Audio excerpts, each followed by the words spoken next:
Bonsoir, bonsoir tout le monde. On veut vous accueillir ce soir dans le nom de Jésus. Alléluia. On accueille aussi ceux qui nous suivent en ligne, qui sont des auditeurs fidèles. On accueille aussi ceux qui découvrent l'Évangile au travers de cet écran. On veut vous accueillir vraiment de tout notre cœur ce soir. Et nous réalisons, mes frères et sœurs, que c'est une grâce, privilège aussi pour nous d'être assis là ce soir dans la présence du Seigneur.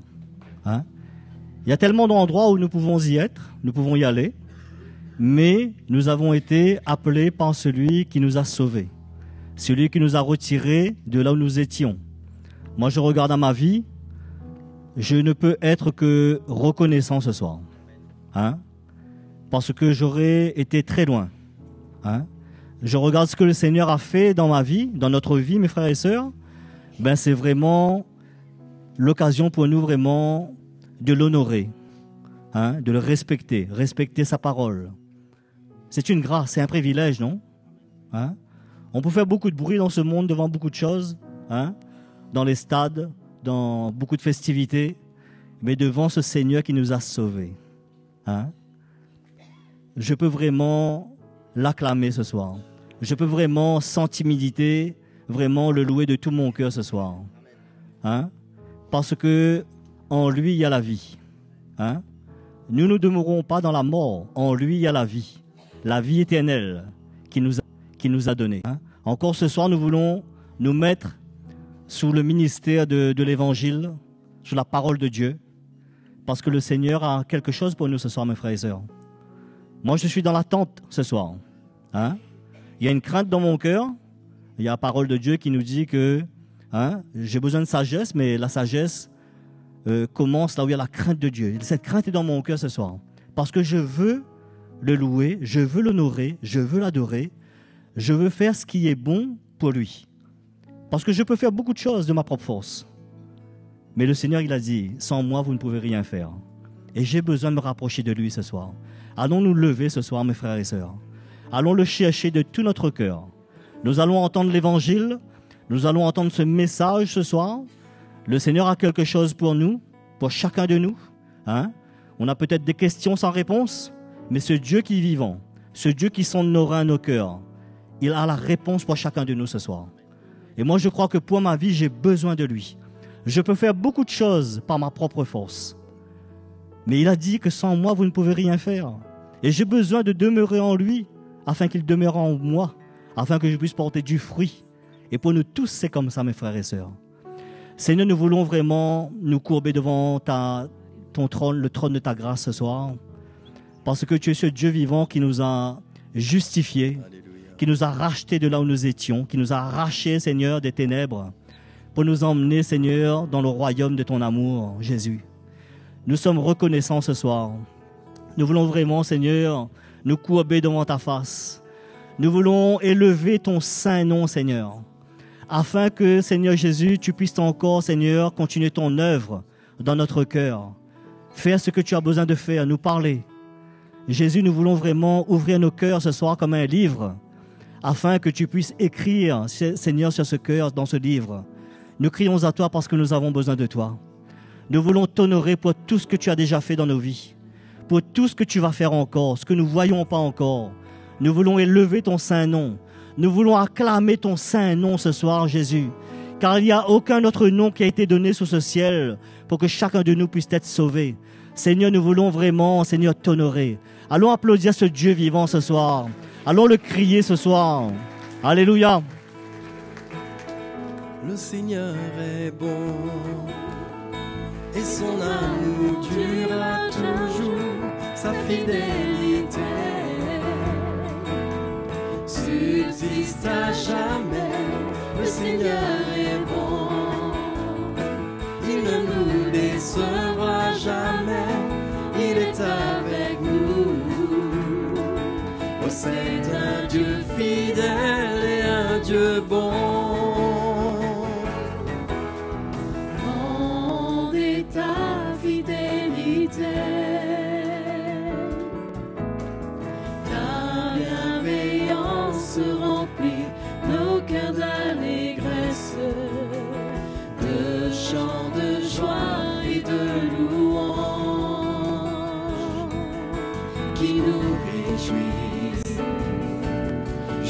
après jour, le Seigneur est bon, et son amour durera toujours, sa fidélité subsiste à jamais. Le Seigneur est bon, il ne nous décevra jamais, il est avec nous. Oh, c'est un Dieu fidèle et un Dieu bon. Grande est ta fidélité, ta bienveillance remplit nos cœurs d'allégresse, de chants de joie et de louanges qui nous réjouissent jour après jour.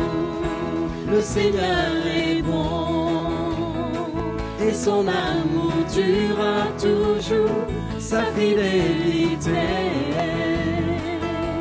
subsiste à jamais. Le Seigneur est bon, alléluia, il ne nous décevra jamais, il est avec nous. Oh, c'est un Dieu fidèle et un Dieu bon. Le Seigneur est bon, le Seigneur est bon, et son amour durera toujours, sa fidélité subsiste à jamais. Le Seigneur est bon, il ne nous décevra jamais, il est avec nous. C'est un Dieu fidèle et un Dieu bon, et un Dieu bon, et un Dieu bon, et un Dieu bon. Alléluia, alléluia, Seigneur, tu es un Dieu bon, Jésus. Nous venons à toi, Seigneur notre Dieu. Alléluia. Alléluia, alléluia, louange et honneur, gloire et puissance à l'agneau de Dieu immolé. Toutes les nations de la création se prosternent devant le roi des rois. Toute langue sur terre comme au ciel déclarera ta gloire, et tout genou fléchira en t'adorant. Tu seras exalté, Seigneur, et ton royaume sera éternel, ô roi des rois. Louange et honneur, gloire et puissance à l'agneau de Dieu immolé. Toutes les nations de la création se prosternent devant le roi des rois. Toute langue sur terre comme au ciel déclarera ta gloire, et tout genou fléchira en t'adorant. Tu seras exalté, Seigneur, et ton royaume sera éternel, ô roi des rois. Toute langue sur terre, toute langue sur terre comme au ciel déclarera ta gloire, et tout genou fléchira en t'adorant. Tu seras exalté, Seigneur, et ton royaume sera éternel, ô roi des rois, ô roi des rois, ô roi des rois. Alléluia, Jésus. T'adorons ce soir, Seigneur Jésus. Oh, nos cœurs, Seigneur, se tournent vers toi pour t'adorer, pour te chercher, Seigneur mon Dieu. Oh, merci, Seigneur. Oh, merci, Seigneur Jésus.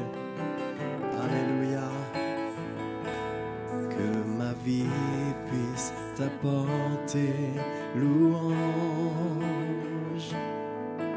et honorer ton nom et tes voix. Dans tout ce que je fais, dans tout ce que je dis, je te louerai, Seigneur, chaque jour. Je te chercherai dès le matin, je te bénirai pour tes bienfaits. Et tant que je vivrai, je te célébrerai, je te louerai, Seigneur, chaque jour, chaque jour de ma vie. Je te louerai, Seigneur, chaque jour, chaque jour de ma vie. Je te louerai, Seigneur, chaque jour.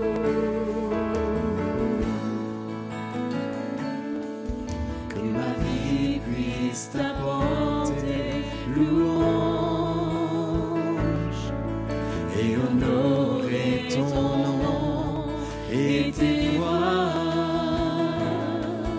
Dans tout ce que je fais, dans tout ce que je dis, je te louerai, Seigneur, chaque jour. Je te chercherai dès le matin,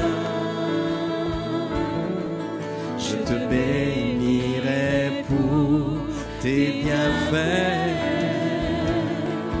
Et tant que je vivrai, je te célébrerai, je te louerai, Seigneur, chaque jour, chaque jour de ma vie.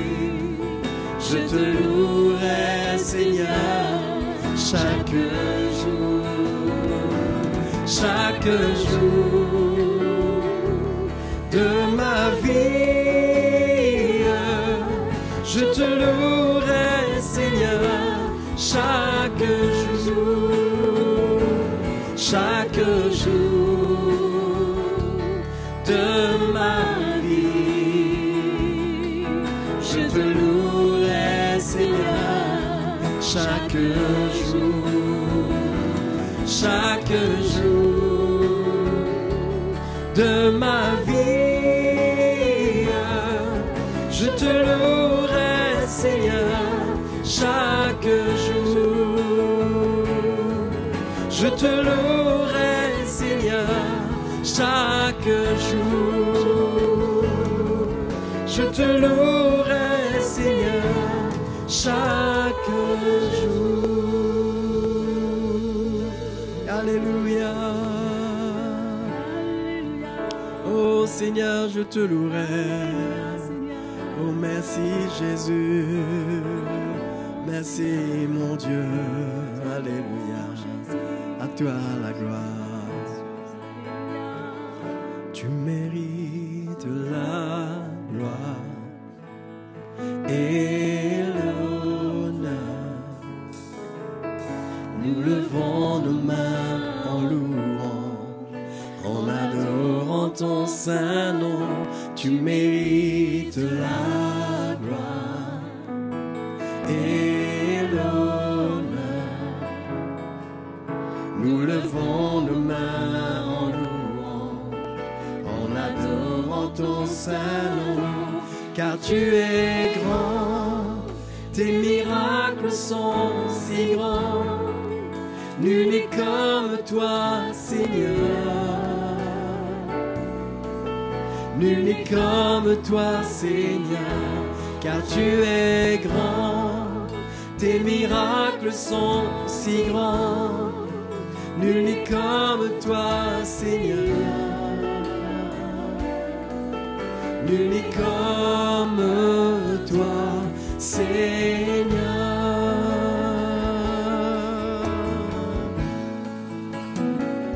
Tu mérites la gloire et l'honneur. Nous levons nos mains en louant, en adorant ton saint nom. Tu mérites la gloire et l'honneur. Nous levons nos mains en louant, en adorant ton saint nom. Car tu es grand, tes miracles sont si grands. Nul n'est comme toi, Seigneur. Nul n'est comme toi, Seigneur, car tu es grand, tes miracles sont si grands. Nul n'est comme toi, Seigneur.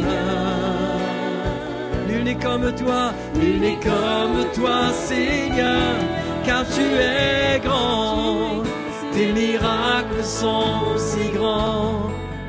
Nul n'est comme toi, Seigneur.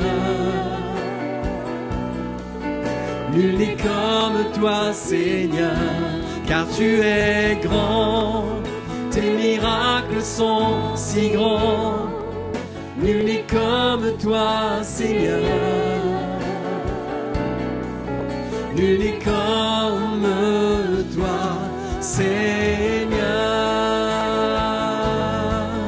Nul n'est comme toi, Seigneur Jésus.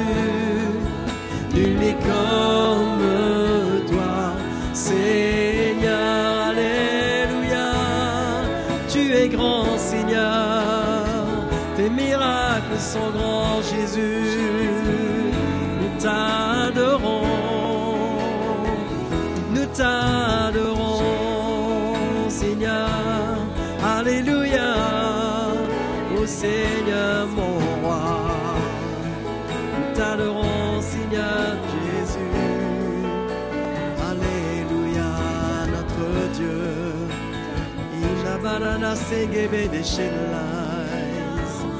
Oh Jésus, je t'adore, oh mon Dieu.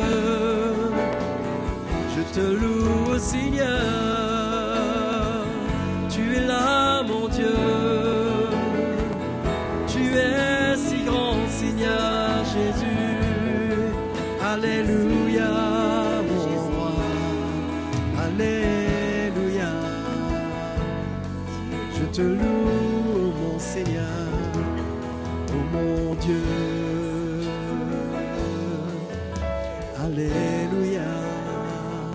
Seigneur, tu es là. Nous voulons t'adorer, t'élever, Jésus, t'honorer, Seigneur. Alléluia. Merci, Seigneur. Merci, Jésus. Que ton nom soit glorifié, Seigneur. Que ton nom soit béni, mon Dieu. Alléluia. Jésus, nous t'adorons. Nos mains s'élèvent vers toi pour t'adorer. Nos cœurs s'élèvent vers toi, Seigneur, pour te glorifier, Jésus. Car tu es digne, Seigneur. Tu es le maître sur notre vie. Nous t'adorons, Seigneur Jésus. Alléluia. Oh, merci, Seigneur. Merci, Jésus, mon Dieu. Merci, mon roi. Alléluia. Alléluia. À toi la gloire, Seigneur Jésus. Oh, merci, notre Dieu. Merci, Seigneur. Tu es bon et tout-puissant, Seigneur. Oh, merci, notre roi. Merci, notre Dieu. Alléluia. Alléluia, à toi la gloire, Seigneur. T'adorons, notre Dieu. Nous t'adorons, Seigneur. prosternons à tes pieds, Jésus.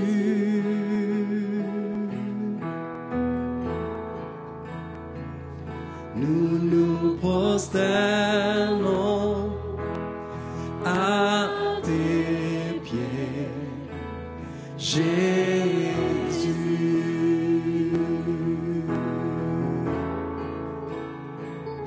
Nous nous prosternons à tes pieds, Jésus.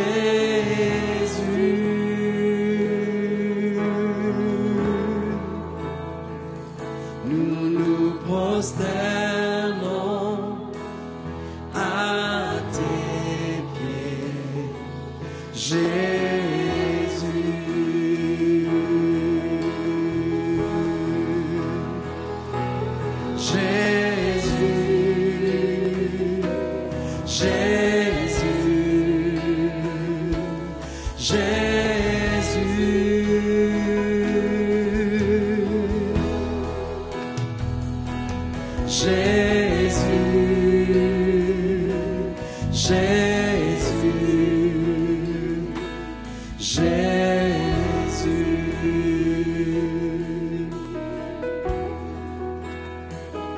Nous nous prosternons à tes pieds, Jésus.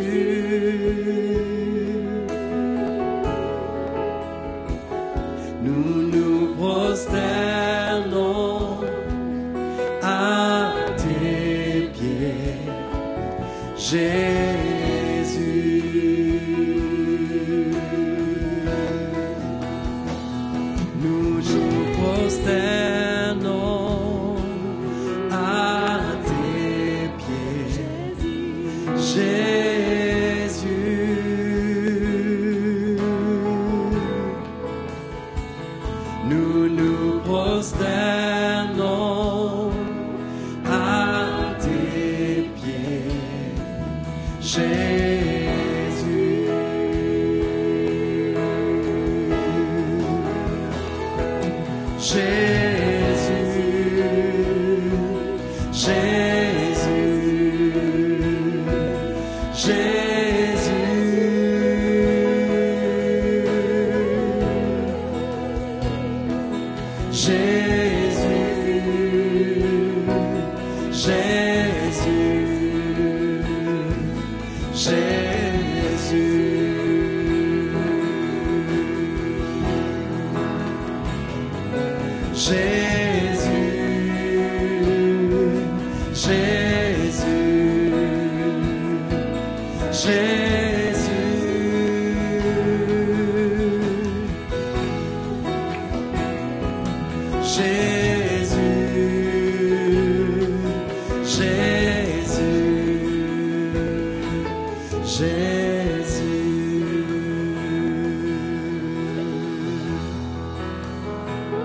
Nous nous prosternons à tes pieds, Jésus.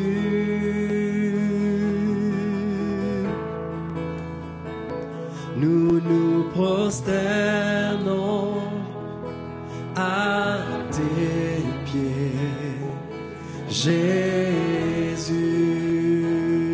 Jésus. Jésus, Jésus, Jésus,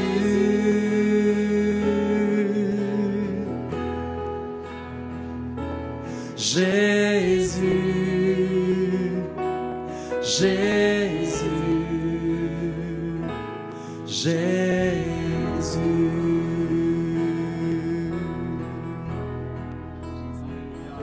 Alléluia, Seigneur.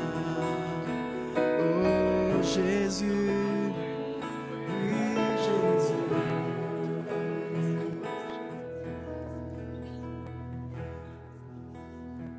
Alléluia. Bonsoir les frères et sœurs. Heureux de vous retrouver ce soir Allez, on va lire la parole de Dieu ensemble et ça va nous aider, ça va nous encourager. Jean chapitre 1, verset 14.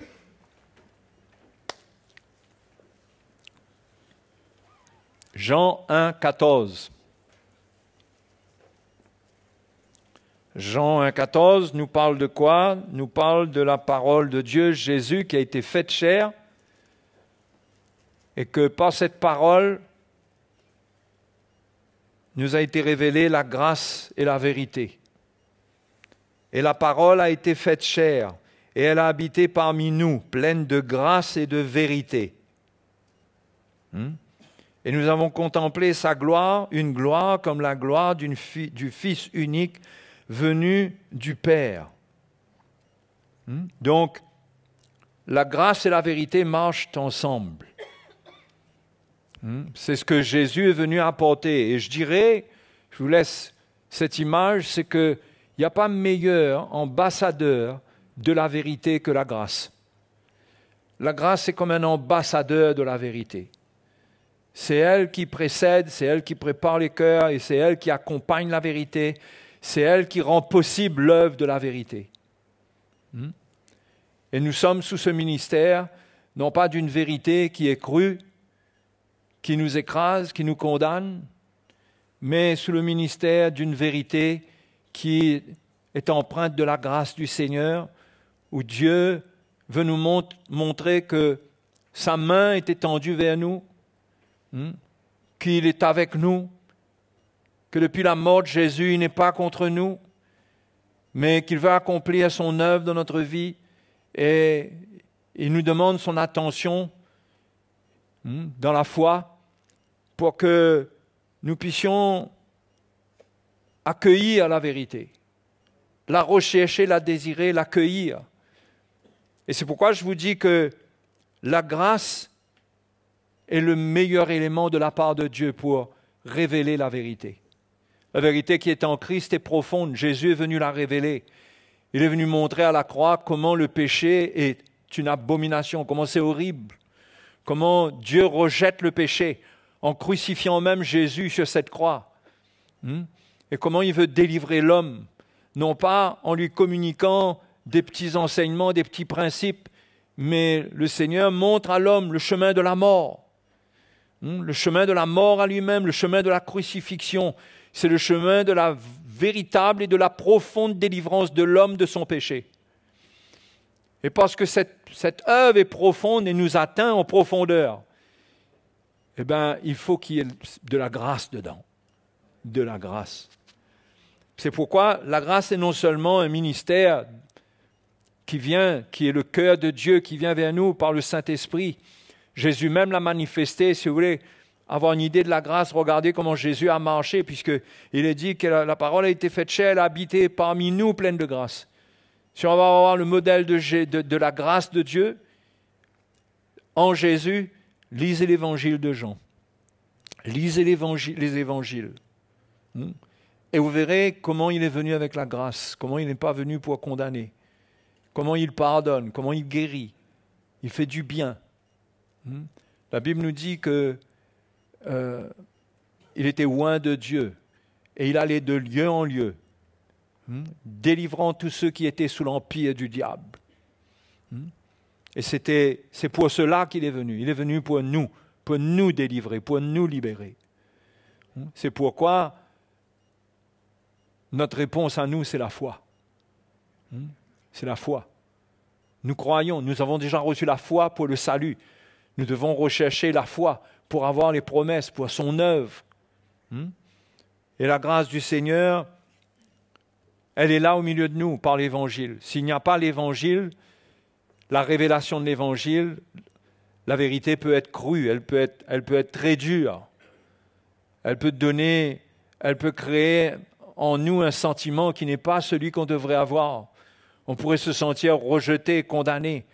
Mais la grâce, bien que cette vérité traite notre vie et nous parle d'une manière précise et nous montre notre état, elle ne nous laisse pas tomber dans la condamnation, dans un état de rejet, mais nous montre tout l'amour que Dieu a pour nous pendant qu'il œuvre en nous.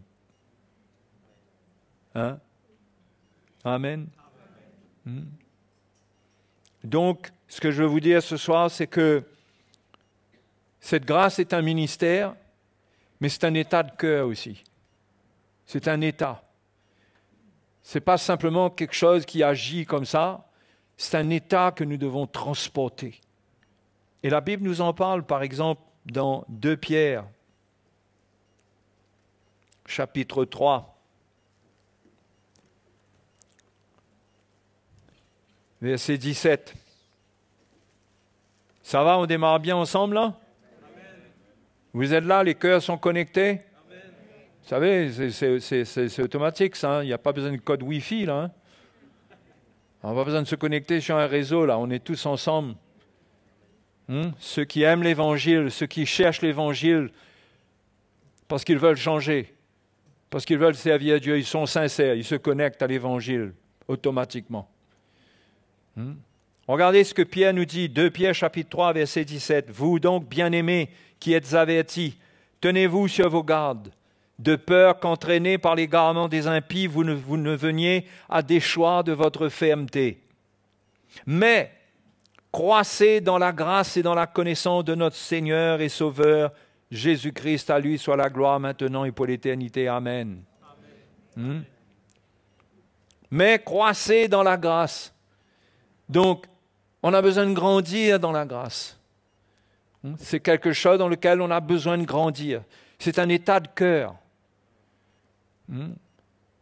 Ce n'est pas une atmosphère mystique, c'est un état de cœur que Dieu veut former en nous pour que nous soyons des ambassadeurs de la vérité. Parce que nous ne pouvons pas être des ambassadeurs de la vérité, chacun à notre niveau. Par rapport au monde, chacun de nous, nous sommes des ambassadeurs pour Christ. Est-ce que vous savez ça?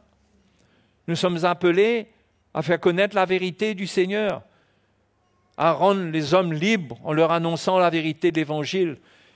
Mais si la grâce n'est pas formée en nous, la vérité n'aura pas de puissance au travers de nous. Elle sera une occasion de chute pour les hommes. Les hommes ne ressentiront pas le cœur de Dieu dedans. C'est pourquoi cette grâce, Pierre dit que cette grâce, il faut croître, il faut grandir dans la grâce. On doit ressentir qu'elle prend notre vie, qu'elle change notre état de cœur, qu'elle nous donne une manière de concevoir l'Église, de voir l'homme dans son état. Cette grâce, quand elle est formée en nous, elle ôte le jugement.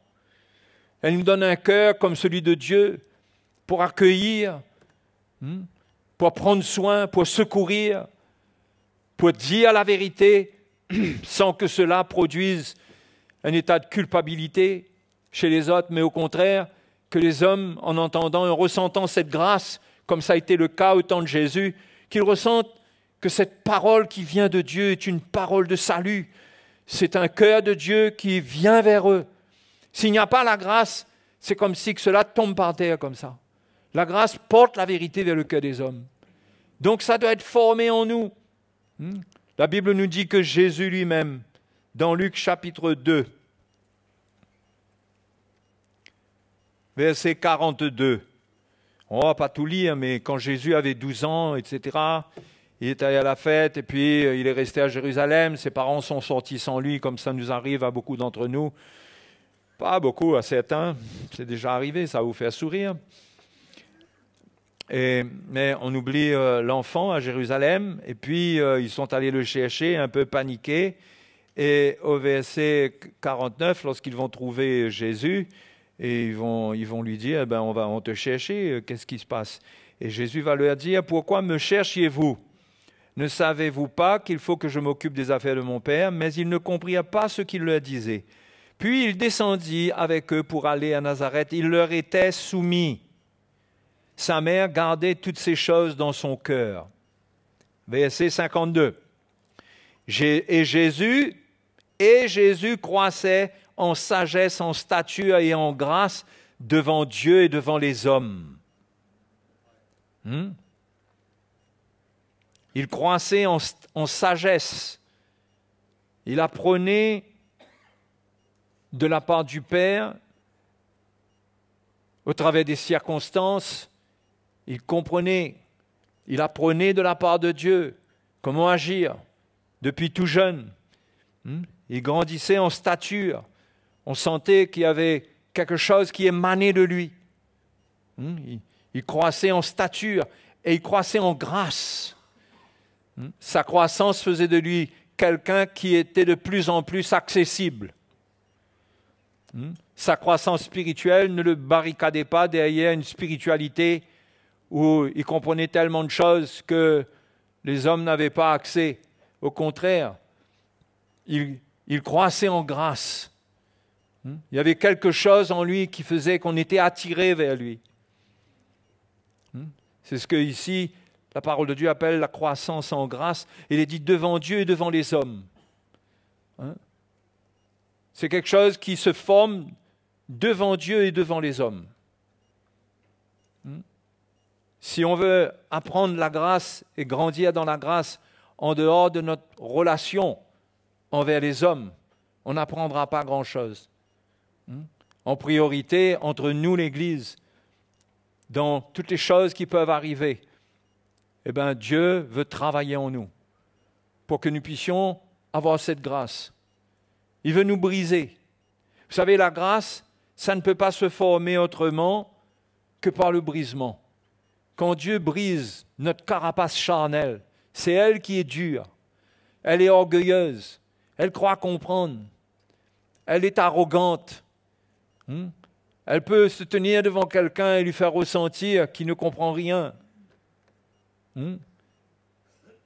C'est une attitude qui peut condamner, qui amène les hommes à être dégoûtés finalement de Dieu parce qu'ils ne peuvent pas ressentir l'amour dans l'amour de Dieu.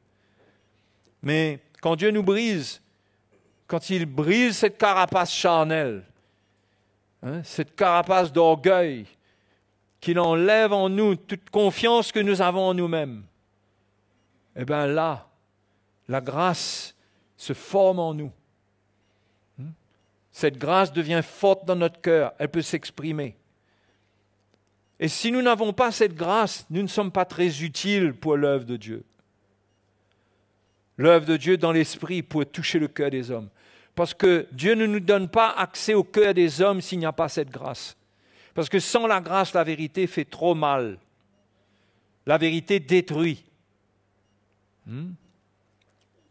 C'est pourquoi la loi n'a pas été un ambassadeur de la vérité.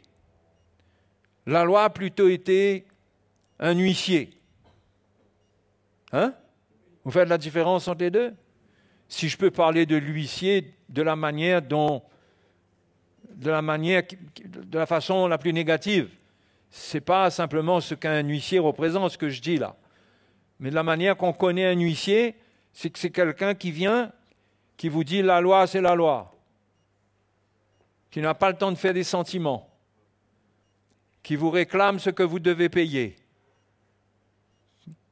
et qui n'a pas égard à vos larmes, qui n'écoute pas vos émotions, qui n'écoute pas vos sentiments.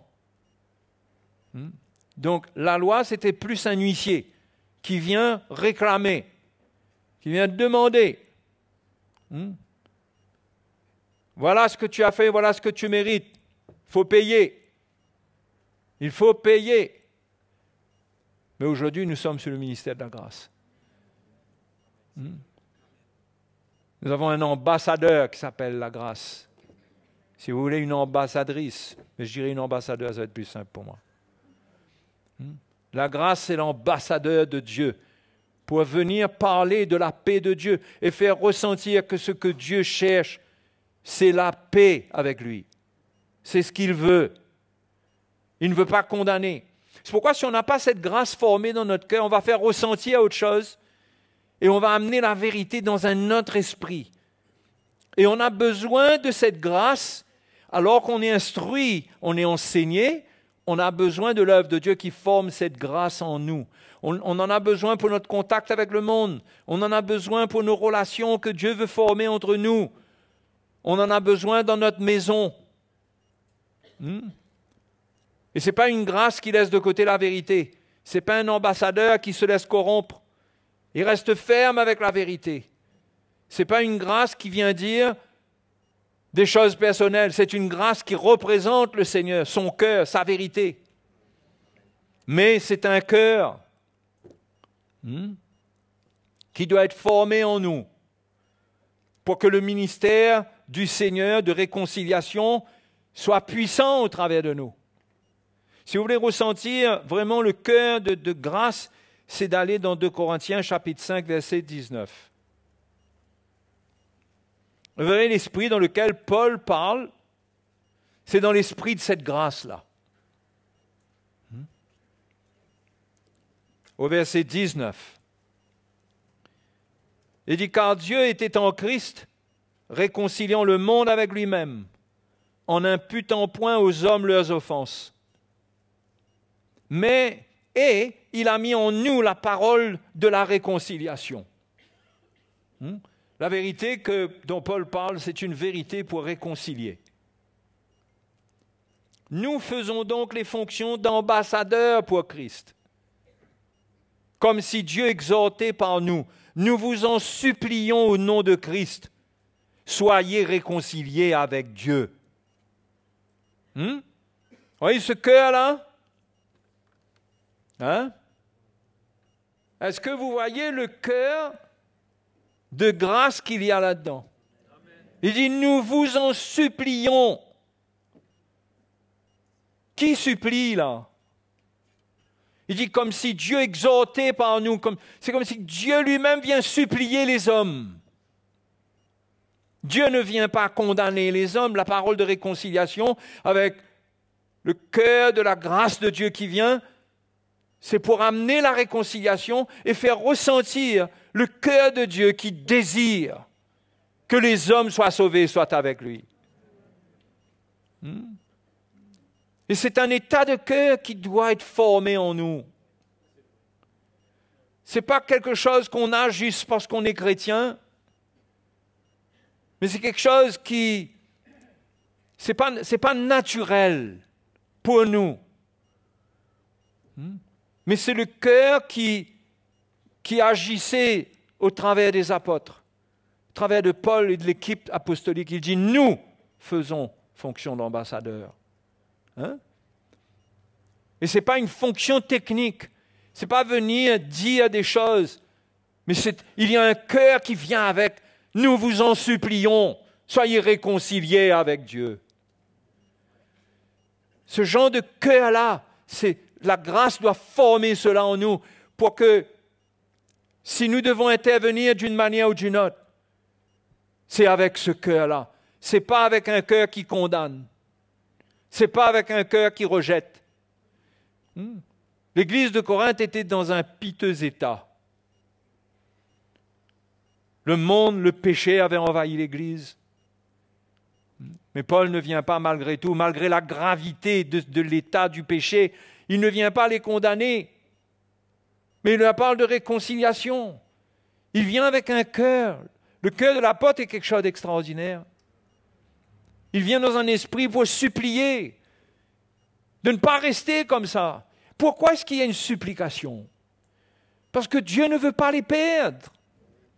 Parce qu'on peut se perdre. Mais on ne peut pas gagner les autres avec le légalisme, en faisant ressentir la dureté de la vérité. Et ça, c'est valable pour tout, dans nos relations, dans notre maison, dans notre foyer, dans l'Église. C'est une attitude dans laquelle on doit grandir, on doit croître dans la grâce. On doit croître pour ne pas faire ressentir autre chose. C'est la croissance spirituelle que nous devons désirer. Cette croissance-là, qui ne fait pas, ça n'amène pas de compromission. C'est pas comme si qu'on change la vérité pour plaire aux hommes, non. La vérité reste la vérité, mais il y a un esprit dedans de supplication, il y a un cœur dedans qui veut, comme Dieu, exhorter pour gagner. Tout ce qu'on fait, on fait pour gagner. Même discipliner quelqu'un, c'est pour le gagner. Et nos enfants doivent ressentir cela quand on les discipline. Mais ça dépend de notre mesure de croissance spirituelle. Si on a grandi spirituellement, ça veut dire que notre chair a été brisée. Ça veut dire qu'il y a un cœur qui va être plus, le cœur de Dieu va être plus représenté, ressenti au travers de nous. Et ça va être le ministère du Seigneur au travers de nous. Sinon, ça va être de la loi. Ça va être du légalisme. Ça va détruire. Ça va confronter avec la vérité, mais ça va être comme un huissier qui demande des comptes, qui demande qu'on règle le problème d'une manière dure. Mais la grâce transporte le cœur de Dieu. Il faut que ce cœur-là soit formé en nous pour que nous portions cet esprit d'ambassadeur qui amène la vérité avec l'amour de Dieu, avec le cœur de Dieu, et jamais pour condamner personne. On ne doit pas perdre cela. Ça doit grandir dans l'Église.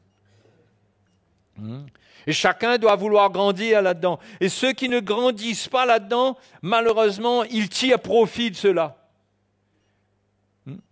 Mais ils ne peuvent pas tirer profit trop longtemps de cela. Parce que malgré tout, la vérité est là pour les rappeler à l'ordre. Même s'il y a la grâce. C'est pourquoi tout le monde devons chercher à grandir dans cette grâce pour être un soutien spirituel les uns envers les autres, pour comprendre qu'est-ce qu'on doit faire avec notre vie par rapport à notre frère et à notre sœur, et qu'on serve Dieu de cette manière. Servir Dieu, c'est quoi? C'est servir notre prochain. En priorité, les frères et sœurs dans la foi. Mais si on n'a pas cette grâce, si Dieu ne nous a pas brisés, on sera en train de vivre dans la chair, on sera en train de vivre pour nous.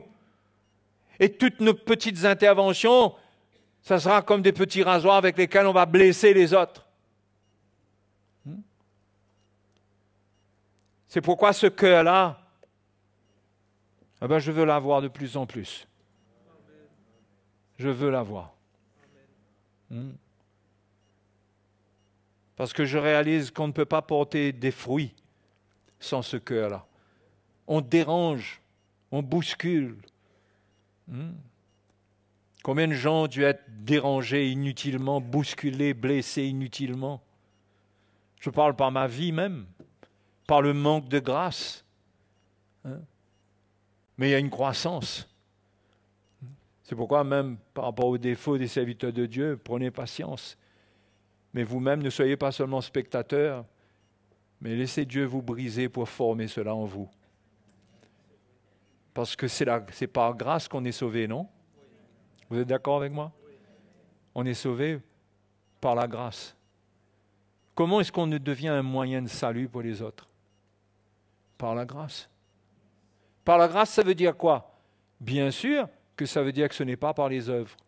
Et oui, ce n'est pas par les œuvres de la chair, mais c'est le même esprit. Par la grâce, cela veut dire que si la grâce est formée en moi, je deviens un moyen de salut pour les autres. Je représente cette grâce, elle m'accompagne. Et je suis une bénédiction pour ma famille, pour mes enfants, quand j'ai ce cœur-là. Mais celui d'avoir l'ambassadeur, j'ai l'huissier. J'ai l'huissier. J'ai un cœur dur. J'ai les papiers. J'ai les règlements de compte. C'est pas bon de servir le Seigneur comme ça. Il faut servir le Seigneur dans l'esprit de grâce, avec la vérité. C'est pas la grâce et tout d'un coup, il y a tellement de grâce qu'on oublie la vérité. On a tellement, soi-disant, le cœur de Dieu. Et à les chrétiens, quand on leur parle de la grâce, ça ne prend pas 2 minutes pour qu'ils soient à l'autre extrême. Et qu'ils oublient que la grâce marche avec la vérité. C'est pourquoi elle doit être formée en nous. De manière à ce que lorsque l'on dit à quelqu'un, sois réconcilié avec le Seigneur, ça veut dire, repens-toi. Repens-toi. Ne reste pas comme ça va te perdre. Qu'il ne ressente pas dedans qu'on le condamne, mais il ressente un cœur qui l'aime. Et même qu'on reprend. Mais il y a un cœur dedans. Ce cœur-là, ça ne s'invente pas, ça se ressent. Et Dieu doit former cela en nous pour que notre vie chrétienne ne soit pas juste balbutier, parler, avoir un langage, dire des choses, dire ce que la Bible dit. Notre ministère, ce n'est pas simplement dire ce que la Bible dit, c'est transporter le cœur de Dieu. et amener au travers de ce cœur-là ce que Dieu dit. Mes frères et mes sœurs, Jésus même, la Bible nous dit qu'il a grandi en grâce. C'était une croissance lui-même. Il a observé les hommes, il les a vus, il a vu leurs péchés, il a vu les ténèbres dans lesquelles ils étaient plongés. Il a pleuré devant Jérusalem. Il a vu la misère de cette ville qui ne comprenait pas que lui, il les visitait pour les sauver. Il le rejetait. Et il pleurait. Il était brisé. La Bible dit que Jésus pleura devant le tombeau de Lazare. Il a vu Marie, Marthe, il a vu ces Juifs perdus avec leur religion. Donc il y avait un travail en lui. Il n'y avait pas de péché en lui, mais il était dans cette chair. Malheureusement, il fallait qu'il vienne dans les émotions des hommes. Qu'il vienne dans la chair et ressentir ce que les hommes ressentent dans les émotions et lui-même participer à cela. Il devait gérer cela, mais dans la manière qu'il se tenait, il a grandi dans la grâce. Il a compris la souffrance de l'homme. Il a compris. Parfois, on ne comprend pas la souffrance des autres. Ça veut dire qu'on manque de grâce. Ça veut dire qu'on manque de l'œuvre de Dieu dans notre vie. On a un peu trop confiance en nous-mêmes. On croit qu'on comprend beaucoup. On croit qu'on a de quoi instruire les autres. Mais on manque de grâce envers eux. On a des jugements. Le jugement, ça vient d'où? Le jugement, c'est le contraire de la grâce. Quand on juge des gens. Des jugements charnels, je parle. Qu'est-ce qui enlève ça?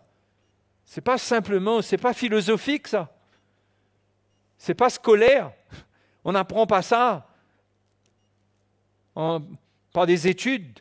C'est un travail de Dieu. C'est un travail de Dieu dans notre cœur, dans notre vie. Nous affrontons la misère, nous affrontons la souffrance et nous faisons face nous-mêmes à notre propre misère. À nous-mêmes, on ressent notre misère. Si on ne ressent pas, Dieu nous brise, Dieu nous fait passer par des chemins où on apprend à retrouver ce que l'on était. Si l'on a oublié ce que l'on était, parce qu'on doit se souvenir de ce que l'on a été, non pas d'une manière négative, mais ça doit être un enseignement pour nous pour avoir un autre cœur. Donc c'est un travail du Seigneur dans nos vies, mes frères et sœurs. Malheureusement, beaucoup de chrétiens évitent ce chemin, ne comprennent pas ça. Quand c'est le moment de la croix dans leur vie, ils ne veulent pas de ça, ce brisement. Mais ce que Jésus a dit concernant la persécution, c'est valable à tous les niveaux. On n'est pas plus grand que le maître. Le disciple n'est pas plus grand que le maître. Quand il dit, si vous ont persécuté, si m'ont persécuté, ils vous persécuteront. Mais le chemin est pour nous pareil. C'est pourquoi nous sommes identifiés à lui dans le baptême, identifiés à sa mort, à sa résurrection, parce que le Seigneur nous montre par là que c'est ça notre chemin. C'est souffrir avec lui. C'est vivre ce brisement de la croix. Ça ne veut pas dire que toute notre vie doit être une vie de souffrance, non. Parce que le brisement, au contraire, nous fait participer à la paix du Seigneur, à la joie du Seigneur. Amen. Et Ésaïe avait annoncé les souffrances du Seigneur. Allons lire dans Ésaïe 53, verset 10. Verset 10. Voyez l'attitude de grâce, ça nous met dans la foi. Ça demande la foi. Quand la grâce se forme en nous, ça demande la foi. C'est là qu'on a besoin de croire parce qu'on réalise qu'on ne peut pas changer la vie des gens. Que quoi que ce soit qu'on dise, on est impuissant. On ne peut pas changer la vie des gens. Donc, tout ce qu'on fait avec la grâce, on le fait par la foi.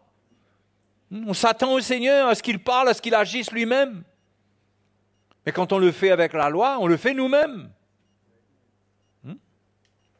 Et regardez ce que Ésaïe dit concernant le Fils de Dieu. Il a plu à l'Éternel de le briser par la souffrance, de le briser par la... Je ne suis pas satisfait. Il a plu à l'Éternel de le briser par la...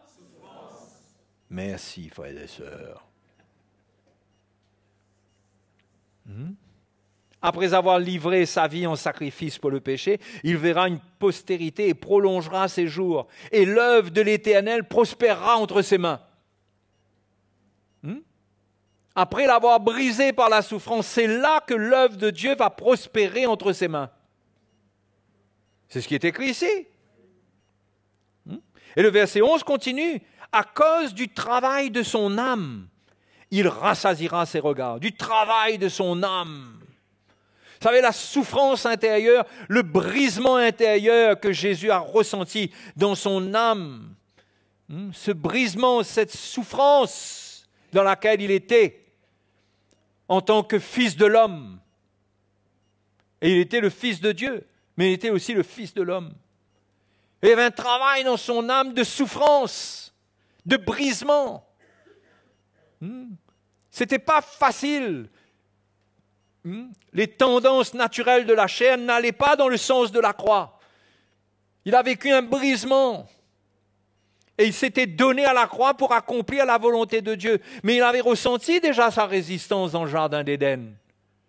Quand il dit, Père, s'il est possible que cette coupe s'éloigne de moi. Hein? Vous me suivez? Il a ressenti la résistance de la chair. Mais il a dit, non pas ma volonté, mais la tienne. Et il s'est donné à la mort. Et en se donnant à la mort, il a brisé cette résistance. Il s'est offert. Et il a souffert. Ce n'est pas parce qu'il s'est donné que tout d'un coup, il n'y avait plus de souffrance. Et la souffrance, ce n'était pas seulement physique, mais elle était spirituelle, elle était intérieure. Il a vécu cela afin que Dieu lui confie, afin que par cette mort, par ce brisement, il porte en lui les sentiments que Dieu veut qu'il ait dans la perfection pour sauver les hommes. À cause du travail de son âme, il rassasiera ses regards. Par sa connaissance, mon serviteur juste justifiera beaucoup d'hommes et il se chargera de leurs iniquités. Il se chargera de leurs iniquités. Il va être capable, après ce brisement, après cette mort sur la croix, de se charger des iniquités des hommes. C'est-à-dire, en voyant le mal, en voyant le péché dans leur vie, en voyant comment ils ne sont pas droits, il ne va pas les juger. Parce que l'iniquité appelle le jugement. L'iniquité appelle la condamnation. Non, il va se charger de cela. Il dit, il se chargera de leurs iniquités. À cause de ce brisement, à cause du travail de son âme. Et c'est comme ça que l'œuvre de Dieu allait prospérer entre ses mains. Ce que Dieu nous donne, nous confie, ça ne prospère qu'au travers de cette œuvre de brisement en nous-mêmes. Quand nous souffrons l'œuvre de la croix dans notre vie. Comment pouvons-nous souffrir l'œuvre de la croix? Quand nous sentons notre misère, quand nous en avons assez d'être religieux, quand nous ressentons qu'il y a une sécheresse et que nous aspirons à la vie, nous voulons que Dieu œuvre en nous et Dieu nous conduit et il y a des choses qui arrivent. Quand nous ne voyons plus clair aussi, quand nous ne comprenons plus, nous n'arrivons plus à la repentance, nous n'avons plus de réponse à l'Esprit de Dieu en nous, il y a un brisement qui doit s'opérer. Il y a un travail qui doit se faire. Et Dieu est fidèle. Dieu est fidèle. Il veut nous amener là-dedans, chacun à notre niveau, pour que notre famille prospère entre nos mains. Hein, pour les parents. Pour l'homme, qu'est-ce qui doit se passer pour l'homme? La Bible dit que le mari doit livrer sa vie comme Christ a livré sa vie pour l'Église. Non? Pourquoi est-ce qu'il doit livrer sa vie? Il y a un brisement. Et il livre sa vie. Et il se charge des iniquités de ses enfants. Non pas qu'il peut les sauver par lui-même sans l'œuvre de la croix, mais il y a quelque chose, une grâce, une vérité qu'il va transporter, qui va faire de lui une occasion de salut pour sa famille, pour sa femme. Il va se charger d'eux. Mais si cette grâce-là n'est pas là, il va agir comme un huissier, moi je vous dis, moi. Il va agir comme un huissier, il va réclamer qu'on le respecte. Monsieur, madame, vous savez à qui vous parlez là? C'est ça le huissier, non? De respecter l'homme d'État que je suis qui vient vers vous. Je signalerai votre cas. Vous m'avez insulté. Vous comprenez l'image que je vous donne? Mais le cœur du Seigneur, c'est pas qu'on ne dit rien devant le manque de respect, par exemple de nos enfants. Mais il y a un cœur dedans qui doit être formé. Hein? On vient contrecarrer le plan de l'ennemi qui veut nous faire monter sur un ring pour nous battre avec les autres. Et on a une sagesse qu'on a acquis par l'œuvre de Dieu en nous pour trouver le cœur des hommes. Et la solution n'est pas dans la chair. La Bible nous raconte encore dans Hébreux,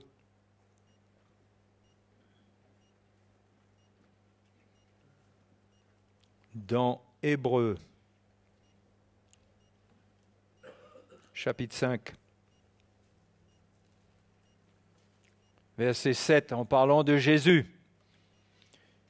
C'est lui qui, dans les jours de sa chair, a présenté avec de grands cris et avec larmes des prières et des supplications à celui qui pouvait le sauver de la mort.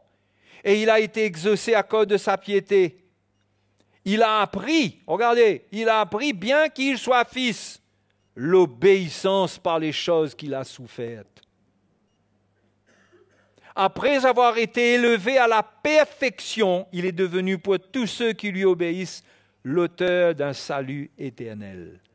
Il a été élevé à la perfection dans la souffrance. Jésus était le Fils de Dieu, il était sans péché. De quelle perfection la parole de Dieu nous parle ici? De la perfection de souverain sacrificateur. De ce qu'il devait être en tant que souverain sacrificateur, c'est-à-dire celui qui sauve les hommes de leurs péchés. Il devait être élevé à la perfection à cette place-là. Et pour cela, il a dû apprendre l'obéissance par les choses qu'il a souffertes. Il a appris par la souffrance, il a appris à obéir. À obéir. C'est pourquoi quand il dit au Père, s'il est possible que cette coupe s'éloigne de moi, il ne voulait pas désobéir. Mais il dit non pas ma volonté, mais la tienne. Là, il choisit d'obéir par la souffrance. Ne croyez pas que l'obéissance, ça se fait dans la facilité. C'est pourquoi il doit avoir un désir en nous d'engager notre vie. Et il y a des moments où Dieu nous appelle à nous identifier à la croix, à prendre notre croix, à accepter la souffrance que produit l'obéissance. La souffrance, pas seulement la souffrance des circonstances, parce que la souffrance des circonstances peut ne rien produire dans notre vie, et même nous décourager. Mais c'est quand on souffre, en nous identifiant, on souffle l'obéissance, vouloir obéir, ça nous coûte et on obéit. Alléluia. C'est difficile, mais on obéit. Le chemin qui est devant nous n'est pas facile, mais on sait qu'on a besoin d'y aller. Et quand on choisit ce chemin, il y a un brisement qui s'opère en nous. La croix devient une réalité dans notre cœur. Hein? La croix devient une réalité dans notre cœur. Elle n'est plus un langage de l'estrade, ni un langage que nous partageons ensemble commun dans l'Évangile. Elle devient une réalité dans notre vie. Nous expérimentons sa puissance. Et Dieu nous élève là où il nous a appelés. Il nous met là où il nous a appelés, comme pour Jésus. À cet endroit où nous aurons de la grâce, quand il va nous confier la vérité, nous aurons de la grâce en nous pour parler sa vérité, de sa vérité. Et non pas de la loi, du légalisme, de la dureté.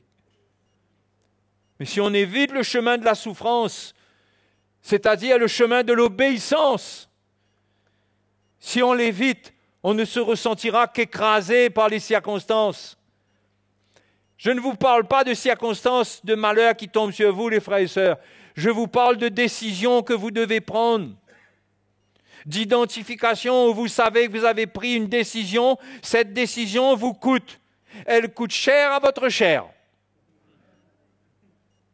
Parce que votre chair va être brisée. Vous n'allez pas lui donner quoi que ce soit là-dedans. Et quand vous faites ce pas, vous croissez spirituellement, vous croissez dans la grâce, vous brisez quelque chose en vous qui est charnel. Et quand vous vous identifiez aussi à la misère des autres, aux souffrances des autres, après avoir vous-même passé votre chemin, et la grâce se manifeste au travers de vous. Les frères et les sœurs, ce monde a besoin de la grâce de Dieu.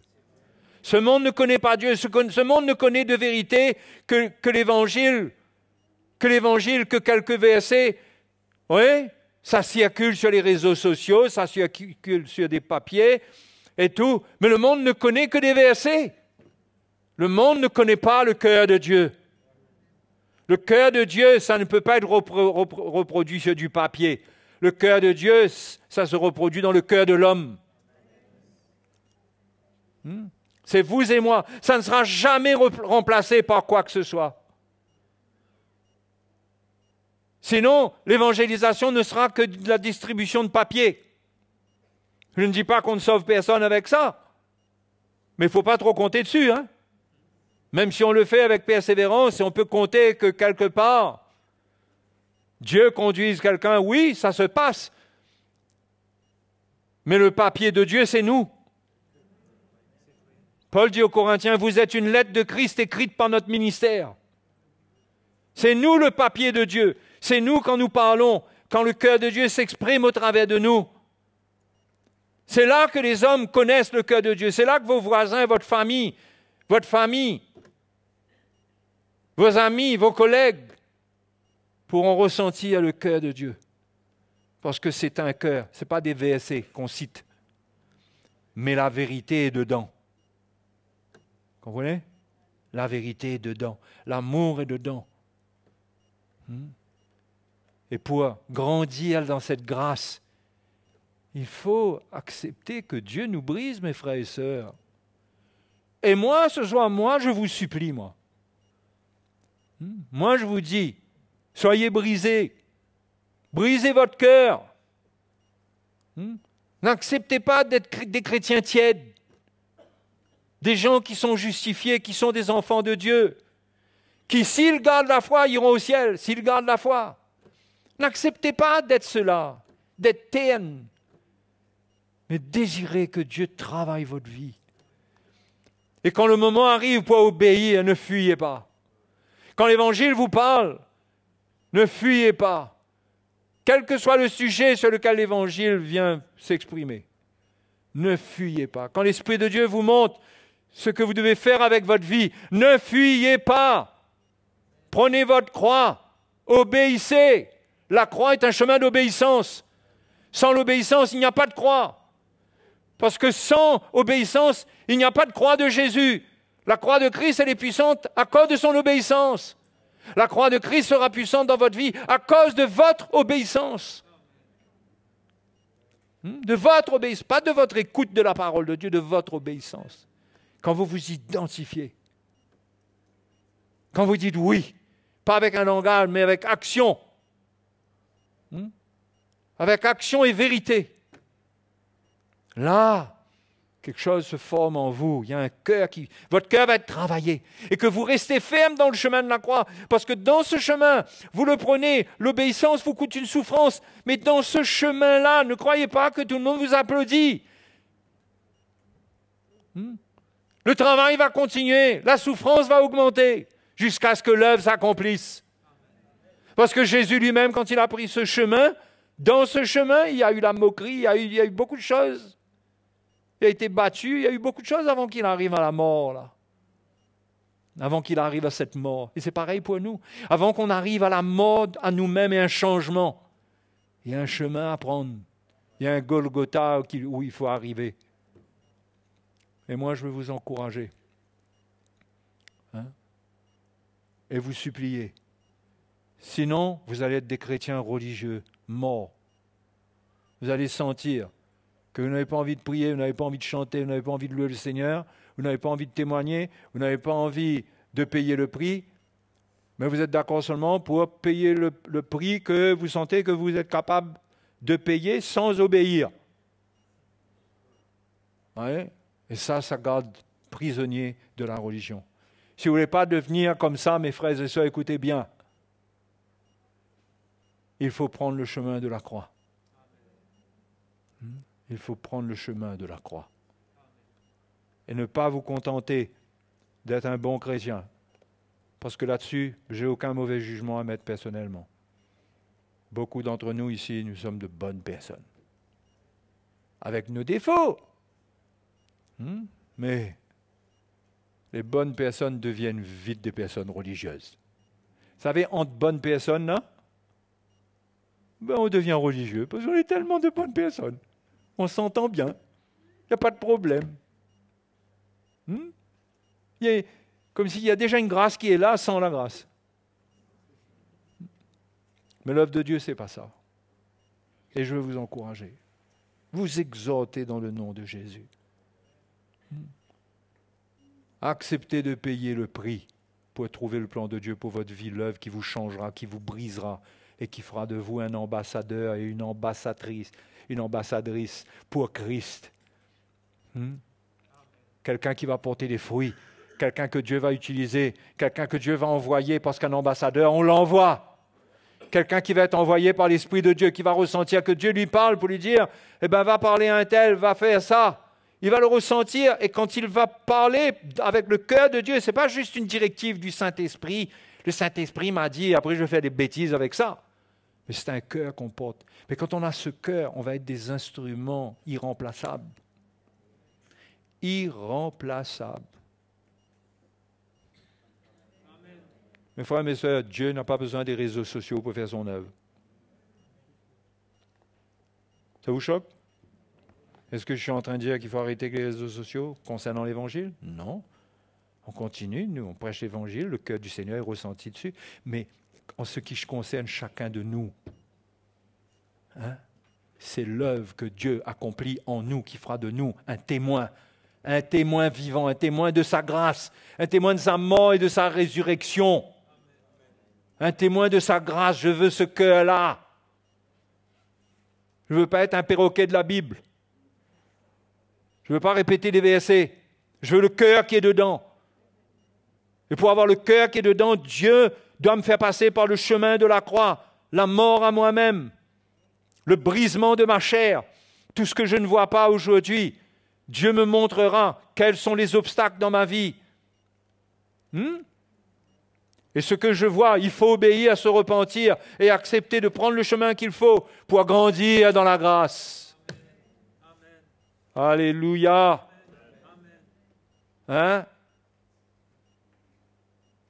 Moi, je ne veux pas mourir dans la religion.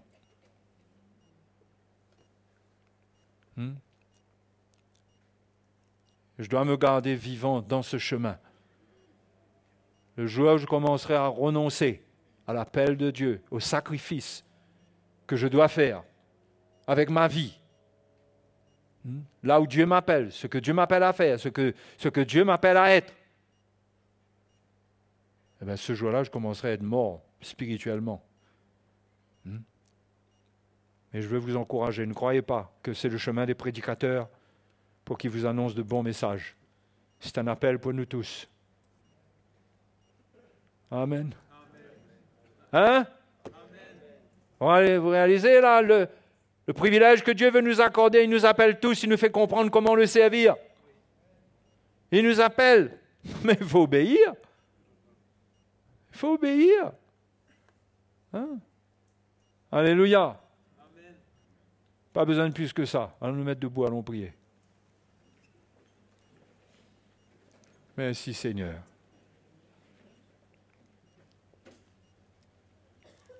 Te remercions ce soir, Père Céleste. Merci d'étendre ta main sur nos vies. Merci d'étendre ta parole sur nos cœurs, dans nos vies.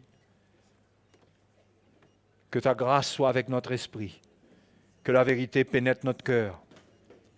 Que nous devenions des témoins vivants pour toi, qui apportons l'amour, ton cœur. Nous voulons être tes témoins. Nous ne voulons pas témoigner de nos convictions personnelles. Nous voulons porter ton cœur, ton amour, l'amour par lequel tu as donné ta vie. Nous voulons être des témoins, des ambassadeurs. remplis de ta grâce. Comme ta parole nous dit, Seigneur, comme Paul l'a dit, il nous demande que notre parole soit assaisonnée de sel et de grâce pour parler comme il faut à chacun. Que nous puissions avoir cette grâce en nous. Forme-la en nous, Seigneur. Ce qui doit se passer en nous pour qu'elle soit formée, que cela arrive. Et que la coupe que nous ne voulons pas boire, jusqu'à maintenant, que nous puissions la boire. Que nous ayons cette obéissance. Merci, Seigneur, de nous former comme des disciples, de nous former dans ta maison, de nous former dans ce monde pour représenter, pour être la lumière, pour être la lumière. Merci, Seigneur. Brise toute résistance en nous. Oui, Seigneur. Tu châties les uns, tu reprends les autres. Tu œuvres, tu parles, tu conduis la vie de chacun. Mais réveille-nous, Seigneur, réveille-nous. Réveille-nous dans cet évangile, que nous puissions en saisir la vie et que nous puissions ensuite transmettre la vie. Merci, Seigneur. Alléluia. Que Jésus soit glorifié ce soir.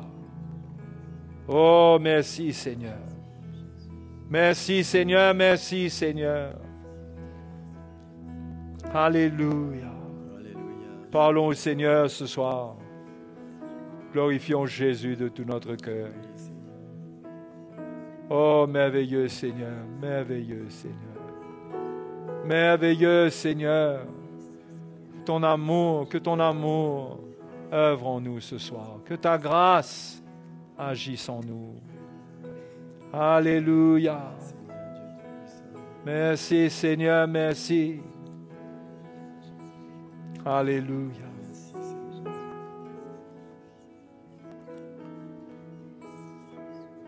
Approchons-nous du Seigneur ce soir. Oui, approchons-nous de lui. Approchons-nous du trône de la grâce. C'est là que nous ressentirons le cœur de grâce du Seigneur pour nous. Avec nos faiblesses, il ne nous condamne pas. Venons vers lui ce soir. Avouons, confessons, reconnaissons et recevons le pardon, recevons le soutien, l'aide, le secours. Alléluia.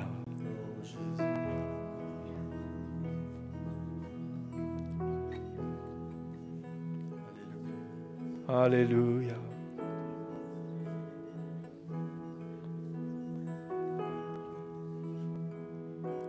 Un cœur pour toi, une soif de toi, faut que mon âme soit rafraîchie.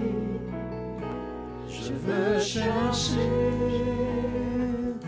ta sainte face, Seigneur, crée en moi un cœur pour toi, une soif de toi, oh que mon âme soit rafraîchie. Je veux chercher ta sainte face, Seigneur, crée en moi un cœur pour toi, un cœur pour toi, une soif de toi, pour que mon âme soit rafraîchie. Je veux chercher ta sainte face, Seigneur, crée en moi un cœur pour toi. Alléluia, nous t'adorons Seigneur. Alléluia. Nous t'adorons. Oui, nous n'avons pas cela naturellement. Et tu nous as donné ton esprit pour que cette œuvre s'accomplisse dans nos vies. Merci pour ta grâce au milieu de nous. Seigneur, nous ne voulons pas profiter de cette grâce seulement pour notre salut. Nous voulons en devenir les ambassadeurs. Alléluia. Alléluia. Nous voulons porter la vérité et faire connaître ton amour. Merci pour ta bonté, Seigneur. Merci pour ta bonté. Dieu est bon. Le Seigneur est bon. Fidèle. Prenons au sérieux l'Évangile. Cherchons Dieu sur la base de l'Évangile, de ce qu'il nous montre pour notre vie. Jacques dit, pratiquez la parole, mettez-la en pratique. Ne soyez pas des auditeurs oublieux. Ne soyez pas comme celui qui vient devant un miroir et qui oublie après comment il était. Et quand Dieu nous parle, chérissons sa parole. Comprenons le trésor qu'il nous donne quand il nous parle, sa parole. Si elle est révélée à nos cœurs, c'est pour nous changer, pour que nous puissions obéir et prendre une étape dans notre vie où nous pouvons être transformés, où il peut œuvrer dans notre vie. Ne soyons pas des auditeurs oublieux. Ça ne rapporte rien d'être seulement auditeur. Au fait, quand on est seulement auditeur, on est un auditeur oublieux. On oublie vite les choses qu'on ne met pas en pratique. Et quand on met en pratique, on n'oublie pas. C'est la seule manière de ne pas oublier, c'est de mettre en pratique. Amen. Mais sinon, content de vous avoir vu, et on vous embrasse, on vous salue, que le Seigneur vous bénisse, continuez bien votre course. Amen. Ok.